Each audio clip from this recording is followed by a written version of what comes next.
Assalomu alaykum hammaga. Akalar, bilasizlar, mana Tracker 10X larga mana bunaqa taxtalik podium bilan ko'pchilik qo'yadi ustalar. Shu mana bu qiyshayib, deformatsiya bo'lib, keyin shaqillab qoladigan odati bor.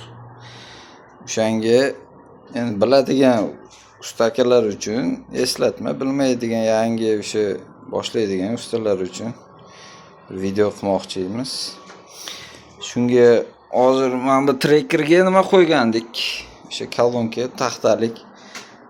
O'sha bo'sha taqillab asabda o'ynayapti, eshigi ochib yopganda.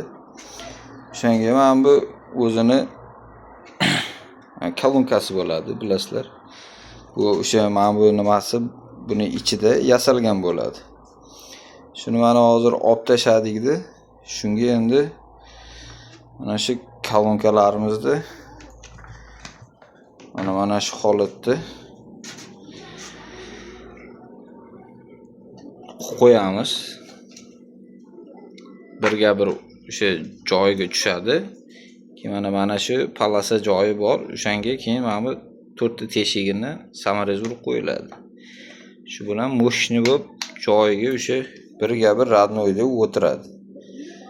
Haligi mana bu podiumini balandligini hisobiga ham obshivkaga yaqinroq turadi. O'shanda zvuk chiqarishlari zo'r bo'ladi. Xudo xolasa mashinaga qo'yganda ham bir olib boramiz yana videoga.